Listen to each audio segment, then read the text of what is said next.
अगर आप भी लेना चाहते हैं देश दुनिया की तमाम जानकारी तो आज ही सब्सक्राइब करें हमारे चैनल को। साथ ही नीचे दिए बेल आइकन को जरूर दबाएं ताकि हर अपडेट आप तक पहुंच सके। नमस्कार, भारत साक्षी न्यूज नेटवर्क पर आप सभी का स्वागत है। भारत में खतरनाक रूप ले चुका कोरोना वायरस का नया स्वरूप 44 देशों में पाया गया है। इस बात की पुष्टि की है विश्व स्वास्थ्य संगठन ने। WHO ने इसे चिंताजनक स्वरूप बताते हुए और क्या क्या बड़ी बातें कही हैं, आज की इस रिपोर्ट में इस पर विस्तार से चर्चा करेंगे। साथ ही राष्ट्रीय राजधानी दिल्ली की बात करेंगे, जहां पर कोवैक्सीन खत्म हो गई है और उप मुख्यमंत्री मनीष सिसोदिया ने कहा है कि हमको नई वैक्सीन नहीं मिल पा रही है, इसलिए हमें 100 टीकाकरण केंद्रों को बंद करना पड़ा है। और क्या कहा है मनीष सिसोदिया ने, यह भी आपको बताएंगे। लेकिन सबसे पहले बात करते हैं विश्व स्वास्थ्य संगठन की, जिसने दी है एक अहम जानकारी। विश्व स्वास्थ्य संगठन यानी WHO ने कहा है कि भारत में पिछले साल पहली बार सामने आया कोरोना वायरस का B1617 स्वरूप 44 देशों में पाया गया है और यह स्वरूप चिंताजनक है। संयुक्त राष्ट्र की यह संस्था आए दिन इसका आकलन करती है कि क्या SARS-CoV-2 के स्वरूपों में संक्रमण फैलाने और गंभीरता के लिहाज से बदलाव आए हैं या राष्ट्रीय स्वास्थ्य प्राधिकारियों द्वारा लागू जन स्वास्थ्य और सामाजिक कदमों में बदलाव की आवश्यकता है। WHO ने साप्ताहिक महामारी विज्ञान विज्ञप्ति में B1617 को चिंताजनक स्वरूप बताया। चिंताजनक स्वरूप वे होते हैं जिन्हें वायरस के मूल रूप से कहीं अधिक खतरनाक माना जाता है। कोरोना वायरस का मूल स्वरूप पहली बार 2019 के अंतिम महीनों में चीन में देखा गया था।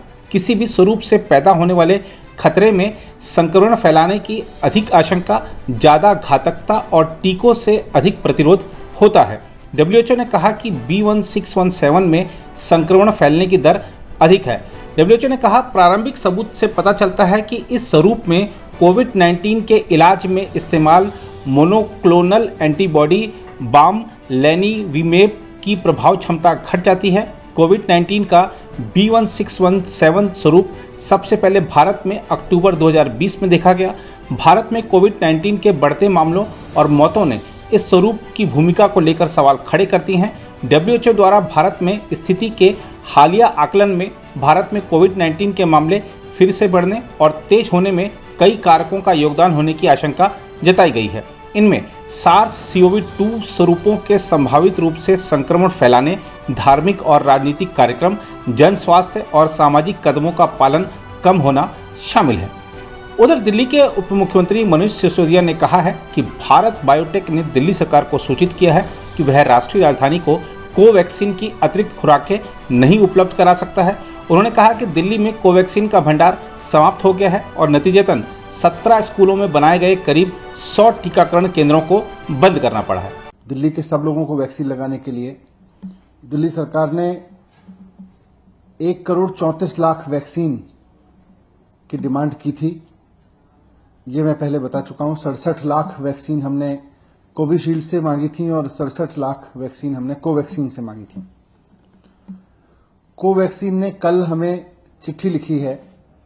उन्होंने कहा है कि साफ साफ कह दिया है उन्होंने कि हम वैक्सीन नहीं दे सकते हैं क्योंकि हमारे पास में वैक्सीन उपलब्ध नहीं है।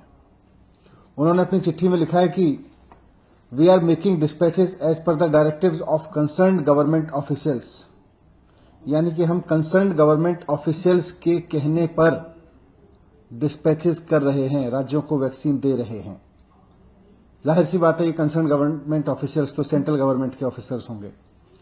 We therefore sincerely regret that we can not make any additional supplies as required by you.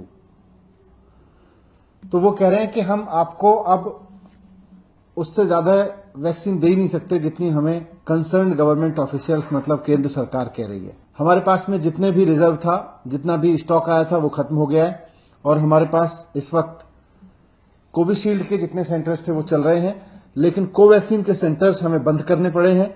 17 स्कूलों में करीब 100 से ज्यादा सेंटर्स हमको बंद करने पड़े हैं कोवैक्सीन। उधर महाराष्ट्र में कोरोना से कुछ हालात काबू में आए हैं तो शिवसेना नेता संजय राउत अब दूसरे राज्यों पर कटाक्ष करने लग गए हैं। संजय राउत आज जब मीडिया से मुखातिब हुए तो उन्होंने अन्य राज्य सरकारों द्वारा किए जा रहे कार्यों पर जमकर कटाक्ष किए, केंद्र सरकार को भी घेरा। आइए आपको दिखाते हैं संजय राउत क्या कह रहे हैं। गोवा में कितने हो गए? तेलंगाना में 11 है।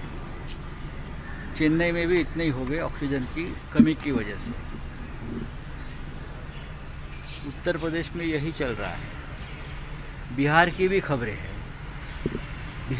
खबरें हैं, ऑक्सीजन की आज भी जिस तरह से शॉर्टेज है पूरे देश में, इसीलिए सुप्रीम कोर्ट ने एक नेशनल टास्क फोर्स को बनाया है और अब ये काम नेशनल टास्क फोर्स ने शुरू भी किया है।